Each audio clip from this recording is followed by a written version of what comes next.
Hey everyone, and welcome to Heritage Home Family Farm Podcast. This is episode numero uno. Number one, we are getting it underway, and welcome to our kitchen, because that's where we're hanging out tonight. We brewed ourselves a little bit of our farm tea. This one specifically is Tranquility. So we're just gonna sit and sip on our tea and chat with you guys about our story. Yeah, so welcome to the Heritage Home Family Farm Podcast. This is a new endeavor, and our hope is really that we are inspiring to you guys, that somewhere along the way our story encourages you in your journey, and that maybe there's some nuggets of wisdom that we've gained along the way. So hopefully it's a encouragement and educational for you guys as we go, because I don't know if you know very much about us at all. We tend to not do things really conventionally, probably.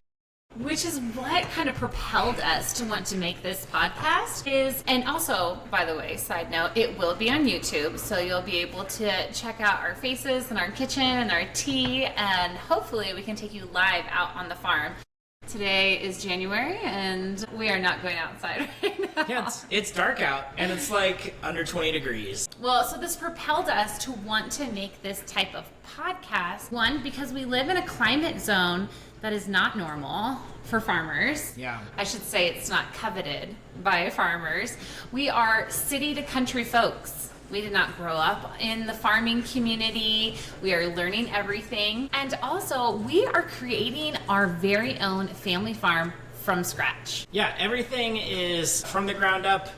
A lot of people have the benefit of either buying something that's established or inheriting something that's established, or they really are out looking for, some prime homesteading ground, and they pick somewhere lush and warmer than here. But there's a lot of backwoods people that do this kind of stuff in Canada too. So hopefully we're somewhere in between where we can share our story and our vision and how we ended up where we are. So we're really excited to share it with you. One, to inspire and encourage, but also to show that there are many ways that farming and homesteading ultimately can take place. In fact, I was just talking to a friend the other day that has an acre of land, and she's like, I just don't know if I could call myself a homesteader because I'm not doing X, Y, and Z. I'm like, wait a minute. You are cooking and baking from scratch.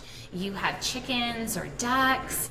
You are growing fruit on your property. This is totally a classification of a quote-unquote homesteaders, because is there truly a definition? Yeah, I don't know. I mean, I think of homesteaders and I think of people who are like legitimate, like they staked a claim and they built a shanty out of like plywood or out of logs from like the local creek bottom.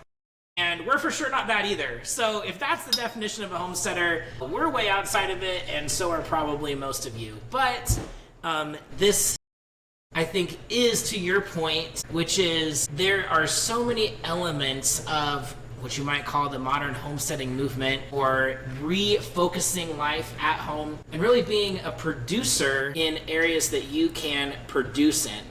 So speaking of one of those, our oven just got warm, and this challah bread that Marissa and Madeline made is going in. So if you're watching on YouTube, check this out.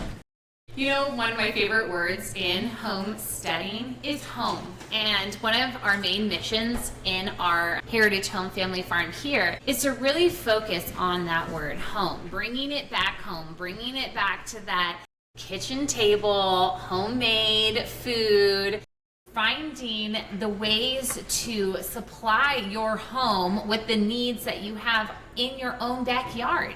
Yeah, what does your property have the potential to produce? And we're just really scratching the surface of that, and that is part of what drove us to where we are right now. So we should jump into the history. A touch of history. And I think the first and most important really part of all of the history is our vision. And the vision really being that two things, maybe three, that we wanted to focus on. And Marissa will probably throw a fourth in because it's a broad topic. But I think if you were going to narrow it down, you would say that we wanted to have a family-focused opportunity to produce things together. So a family-focused work ethic, common goals that were not just consuming. Like, you can have a lot of consumer goals, like I want to play baseball, or I want to go boating, or like, and those are fun and those are recreational things, but we wanted to have goals in our family that were producing things. And part of that then deviates into wanting to produce and grow and make as much of our own food as we can. And that's always a progressive journey of learning how to preserve and learning how to grow and raise and make all sorts of different things. But I think those are the main points that were on our vision. Yeah. And we lived on a very small city lot in a suburb of Portland. Yeah, and so we were worried that we couldn't accomplish these tasks with the destination or the place that we were currently in.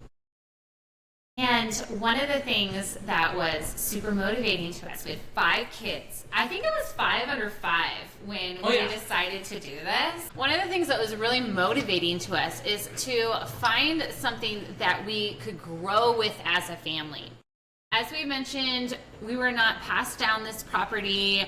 We were not even raised on a farm. However, ironically, both of our grandparents had small little hobby farms. Of them had done different things, sheep and pigs and big gardens at different times in their lives, and that kind of skipped a generation and then was just too late. We were just didn't quite have either the guts or the money, or maybe both, to really make a move on one of our grandparents' properties. Yeah. But we set out in set out looking for where this vision could have more room and opportunity to flourish than our like 10,000 square foot city lot. And even still in our city lot, we had gardens, we had fruit trees, we had berry bushes, we had chickens. So we were starting the momentum train on and you would make like kombucha and bread and so many. Got raw milk from a dairy like an hour away. Right. Semi-illegally in that state, but yeah. We were in Oregon. Okay. We were in Oregon, which this might come as a shock to some of you. We were currently living in the Willamette Valley, which is such a coveted area for homesteading. Like, and I don't know if we really like fully realized this until we moved here, or we're in the process of moving to where we live now. But there is a reason why pioneers went through the West and settled in the Willamette Valley. Because although you might complain about the rain, there is a significant growing season, not as fertile as like California, but there is a good growing season, and there is plenty of water, and there is good ground that is cultivated by that amount of water and good trees and vegetation. It is all really at hand when it comes to the actual soil. And that's going to be, as a consequence, part of our story. But also, though, because of that benefit of the Willamette Valley, the price tag on the piece of property is exponentially higher. Just because of the population like the population density, and like you're mentioning, the actual value of the land itself. And remember, we have 5 kids currently as we are pursuing this dream. We are a single income household. By purpose. By intentionality. I get to stay home and homeschool and home make and be a mom to my kids, which is such a joy. And so we are looking at these price tags in the Willamette Valley thinking, okay, we can maybe afford 1 acre basically with no house. Yeah, you could buy an acre, and then you would have your cost of building, and it would be a big and difficult transition. But that was and depending on how far out you went, and you would think, oh, if you travel like all the way to Southern Oregon, you could pick up something for significantly cheaper, and it really just wasn't the case. I mean, you're outside of like prime, like you have like prime suburb of Portland price, and then you have like anywhere else in the Willamette Valley price, and it doesn't change much. So because we were looking, 4 or 5 hours away from our current location in the city anyways, we thought, well, we should broaden our search. And boy did we. Boy did we. We went and looked at numerous states. I should tell you to start with that we had a list. Similar to when you're searching for a spouse, we had a list searching for our future property, our future homestead. And a couple of those things that were on the list just kind of canceled out certain states. One thing is that we wanted to move to a state that had freedom or laws that allowed free choices when it comes to our family, when it comes to farming, when it comes to medical. And so really, if school, yes, like I mentioned, we homeschool. So it really kind of broke down to our top 3 states. Yeah, and let's see if we can remember these the same. You don't remember? No, what would you say? I would say Idaho, Oklahoma, yep, and Texas. Okay, good. Yeah, so those are the main places we were looking at. Tennessee was really popular when we were looking. A little bit more expensive, perhaps, and a little farther. Both of our parents, both Darren and I's parents, are still alive, praise the Lord, and our grandparents as well, and they all live in Oregon. Yeah, and so having a family of 5 and hoping to expand that at the time really was a factor in our search. And that, Idaho was like anywhere like 10, maybe 11 hours was kind of like the furthest away in Idaho from where all of our family is from, where Oklahoma and Texas were in that like 22 to almost 30 hour range. Yeah. So it was a significant difference. And then having a family of 5, like flights is just very expensive. And there'd be 7 tickets at that time. And while we were like on this bold decision-making train to move away from our family, we also still value those relationships. And so we weren't quite ready to make a decision that was really isolating, but making a decision that opened up some of the doors for some opportunity was something that we were pursuing. And so those things balanced together, and we ended up taking a total risk on a property that I set eyes on and Marissa drove by. But prior to taking this risk, because we decided on the state of Idaho, we actually had never been to Idaho before. Right. Profession, I think Darren drove through it when he was like 10. Does that count? Yeah. So we had never even been to Idaho. We had friends in Idaho, but not specifically in the destinations we were looking at. So we took a long weekend, and my wonderful parents and Darren's wonderful parents took turns watching our 5 kids under 5, and we drove all over this beautiful state of Idaho. And we narrowed it down to 4 different properties we wanted to look at. We arrived at some of the properties, and it was a hard, fast no. Yeah, it's just, it's hard to tell in pictures, obviously, what you're really looking at. And they were no's for different reasons. Some of it had to do with, even though we had selected kind of Idaho as our prime spot we were looking for ground that was agricultural or farmable in some sense. Right. And so, like, one of the properties we looked at was in a potentially agricultural area, but it had this runoff creek right through the middle of it, and just more thistles than you would imagine, and it was next to, like, this weird kind of, like, a mine or a concrete plant or something. Like, and you don't see that in the pictures, so you drive up, and you're like, whoa, wait a minute. Yeah, and one was, like, in the middle of a city, or a big, I should say, metropolitan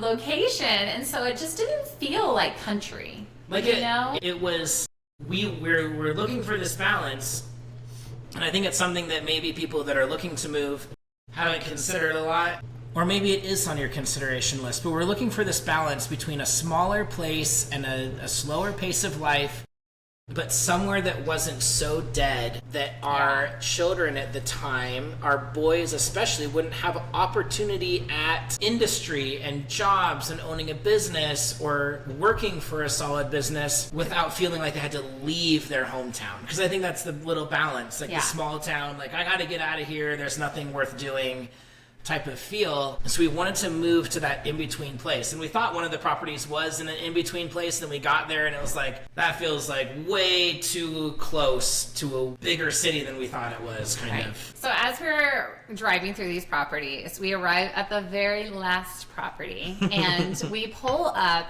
and it's an alfalfa field. It's 30 acres of an alfalfa field. And what's for sale is a 10-acre plot and a 20-acre plot. And when we drove up, there was currently, at the time, 0 easement. I mean, it was...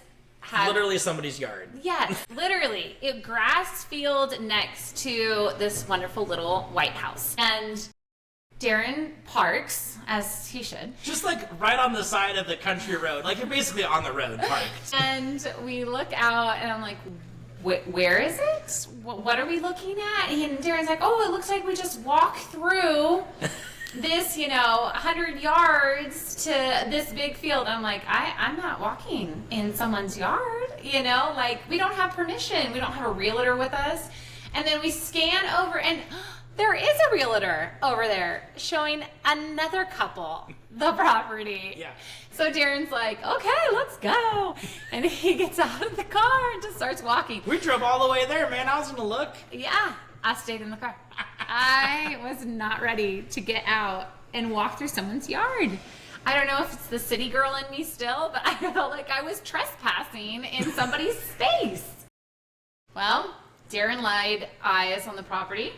And that was about it. And that was about it. The next day we put an offer on it. I think we spent more time looking on Google Maps of that property the next day than I actually spent looking at the property itself. But we knew a few things. And in the area we were looking at here in eastern Idaho, southeastern Idaho, is, and those few things were important. And a lot of property that's for sale is uncultivated sagebrush. Because that is the natural environment here, sagebrush. It is high desert, and that's what there is if it has not been farmed at all.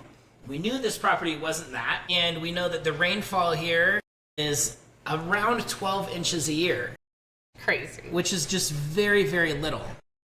And so we knew that in order to have the potential of growing or even having green pasture for animals, we needed to have water. And there's a couple of different forms of irrigation out here, but we knew that this property came with one of them and that it came with the rights to the water. And that's something that in this area, and even in some other areas that I've looked at property with people, helping them look, they'll sell land that had been irrigated, but the person selling it is selling the land but not the water rights. And that's like a critical piece anywhere that irrigation is necessary for the production of productive farmland. So those were a few of our criteria, and we made an offer on that property without really having a plan for what we were going to do with it. Talk about a leap of faith. So we get a call back that they are accepting our offer. We had the financial means to buy outright 10 acres. Looking back, we desperately wish that we would have bought all 30 because the price has skyrocketed since then. Yeah, everything's hindsight. We would have been well off to figure out some way to mortgage everything and borrow money to buy more land. Well, this is what we did, though, is we did pull out the equity in our city house, because we had been living in that house for, I think, 8 years at that point, because we ended up selling it. Yeah, so 8-9 years. And so we had equity. We pulled out that equity, and that is what we use to purchase the property outright. It's kind of difficult, and now I feel like there's more things in place, but at the time we were struggling to find a way to purchase property without just a cash offer. And so, go ahead. Oh, I was just going to say, we'd used and I don't know what all programs are out there in different states, and there was a little less of like, now there's like conglomerative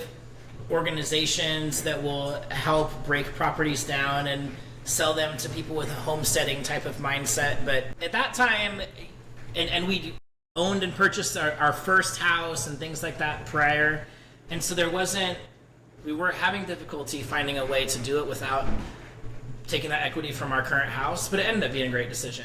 It was a risky one, that is for sure. Yeah. We thought we'd just sit on this property for a few years and then we will make the move. We'll figure out a way to make the move, to build, to move out there, to build our own house. I mean, we had all these dreams. Well, about a year and a half later, there was turmoil in America. COVID hit, and Darren's current profession of a nurse was presenting itself to be difficult to do in Oregon. And so we decided it is our time. It's our time to sell our house.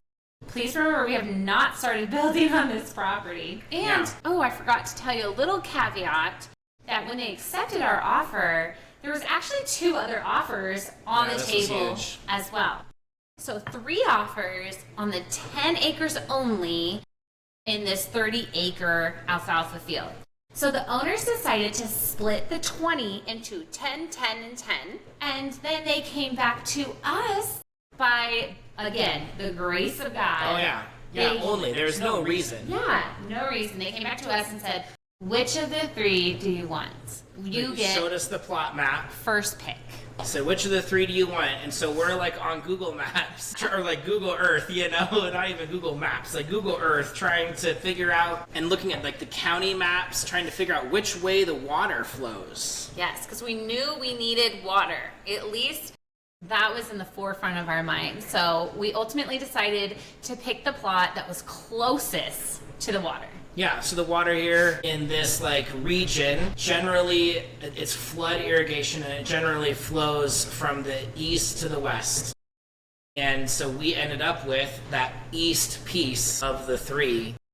And that was just a huge blessing. So we do have a YouTube video about flood irrigation. There has been an overwhelming amount of questions because if you do not come from an area where there is flood irrigation, there's not actually a lot of information out there about it. We were like scrambling around trying to read about it, figure out what we were getting ourselves into. And we also do plan in our outline of this Heritage Home Family Farm podcast season is to cover such an essential topic such as irrigation, and specifically flood irrigation and what kind of effect that it has on the homestead. Yeah, and so we hope that those type of things along the way are the things that cause you guys to tune in and hear about our story. But that aside, so we sell our house. Yes. And now we own 10 acres and we're homeless. Because there's no house on the property. And it's getting ready to go into winter. Yeah, we sold it in the fall. Yeah, so fall of 2021, right? Mm-hmm. Getting ready to go into the winter of that year. We and got 5 kids. Darren assures me. Here is the plan. That he assures me, friends, that it is only going to be 6 months if we move into our trailer. And this is where it's gracious. To have a gracious and loving wife who foolishly trusts you to manage the plans. And the reality of it is that I thought, after talking to a builder, that we were going to get the house started in the fall, that the house would be mostly done by spring-ish, and that we could move out here with a trailer over the summer where it's beautiful and nice, and then be into the house by the next winter. It was a beautiful dream. It did not happen. It died quickly. Like very fast. Like we sold our house and then we got an unfortunate referral situation to a lender that missed an important detail up front and ended up not lending us the money to build the house. Yes, and then we quickly switched lenders when we learned that they had made this crucial error. Water. It was about water. And if you're going to build on a homestead and you think you're going to borrow money to build the house, figure out very upfront if your lender requires there to be potable water on site before they close your construction loan. Yes, that was the error. We had it in our bid, everything. There was a well going to be put in. There was wells all around our property. It was the plan. But the lender missed it and ultimately missed out on quite a big commission that they could have got because we switched over really quickly and they closed in 30 days, where the previous lender had been 6 months. Yeah, just dragging on and on and on through this process. So speaking of 6 months, we're well past winter now. We are in January and our 6 months promise to said wife is It's gone. It's gone. It's far gone. And we haven't even broke ground yet. Yeah. So thankfully, again, we had our builder. We were ready to go. There was some definitely consequences of that long, extended lender mess up. Yeah. We did not get a very good mortgage rate, and we had to change a trajectory of what kind of loan we were going to get. We also, all the prices that our builder had bid us a year ago had skyrocketed up again. So it was definitely unfortunate, and I think that we share this not to get like sympathy, although I'll take it all because it's so sad. But no, we share it because these are the things that come up when you are pursuing a risky dream. Yeah, and it's tough because it might not have been the optimal time. Right? Like, we were coming out of the major economic effects of 2020, and it was that 21, 22 time frame where the downstream effects were still being felt, and turmoil then, I'm trying to remember the time, but turmoil with our government system and all of the changes that happened in that over the year of 2020 going into 2021. And it might not have been optimal, but I think that we had some conviction that said that it's worth pressing on, even if it's not optimal. Right. And we've said this a lot when it comes to like our family. That if you listen to our other podcast where we talk more about parenting and kids and marriage and family vision. We talk a lot about there never being like the optimal time to start having kids. And I feel like it's kind of like that with building. Like, maybe there's never the optimal time to build a house, but we picked an unoptimal time. And we learned a lot. Yeah, and by God's grace, we're here on the other side of it, and we're moving forward. Yeah, so we did end up moving out here in our trailer before our house was done in the spring of 2023, so that part of the dream still was fulfilled. Just like 2 years late, but whatever. A whole year late, plus a few months. We got to know our neighbors wonderfully. So we parked in their back of their yard. They offered, and we got to do our laundry in their house. Yeah. We had dinners with a bunch of them, so that was a hidden beauty of living in our trailer.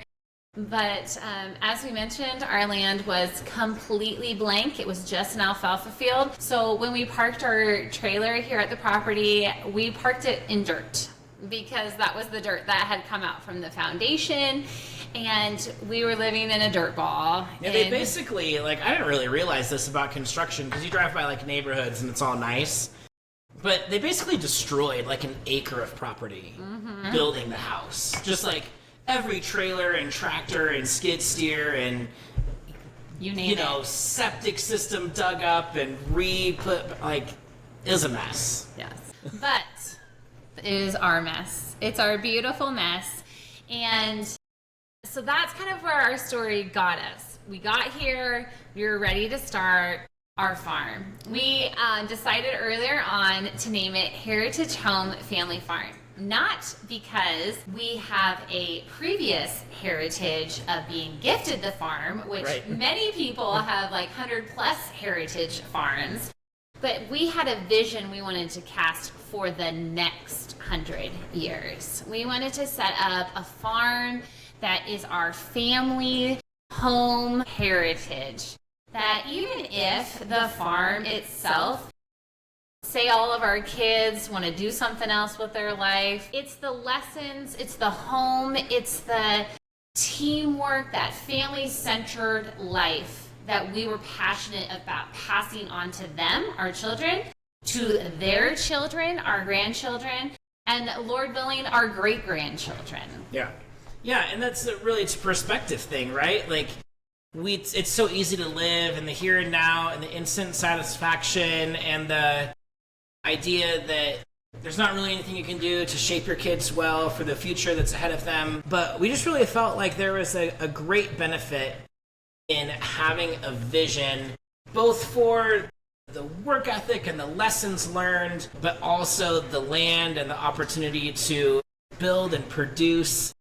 There's great options where we are, and you don't really know what those options are, but if you have land, like, they're not making any more of it. And we felt like it was a good place to put our risk, and it's not been easy. It's not been easy. We've learned so many things, and that is, again, where this homestead podcast is going to launch from. It's going to teach, it's going to share, it's going to encourage a non-conventional way of homesteading, because we're non-conventional people. Yeah. And we have to find creative ways to allow us to build a homestead here on a blank sheet. Yeah. No barns, no fences, no infrastructure at all. And so why don't you tell us about this delicious tea we're drinking? Because this is part of the vision of producing. It goes right hand in hand with our desire to make things at home and to treat things with natural remedies, but it's also played a huge benefit and role in just the last year and a half of being here on the farm. So we decided that as we were building our homestead, that we needed some way, one, to share our passions with others, and two, to finance our farm. As we talk more about this on the podcast, you will learn very quickly, if you do not know already, that creating something from scratch is very expensive. And we looked into so many things. Darren and I, we looked into multiple jobs, we looked into MLMs, we looked into you name it, but we just couldn't get behind it because it didn't fit our family vision. Right. And then it was always fracturing. Yes. And taking away myself or Marissa from the family unit and the ability to be home-centered and do it together. Because remember, our motto is bringing it home. Right. So you need to be home to accomplish these things. But it does take a little bit of investment. Yes. To start, especially from where we were starting, where the soil is not super fertile and there's no infrastructure. It does take a little bit to kind of get an investment so that you can start producing things that fund themselves. Right. So we decided to put together our family favorites, our family favorite recipes, our family favorite teas, loose leaf teas, our family favorite spice mixes, and we got to fall under the cottage law. So if you don't know about that, look that up for your state. Darren is pulling out this challah bread. So again, if you're on YouTube, smells delicious. This is actually a potential product that we are looking into having fresh for sale at our farm stand, which again will be another topic. And there's just so much we want to tell you and encourage you in. But we took our family recipes for these different, like I said, loose leaf teas, spice mixes, baking mixes,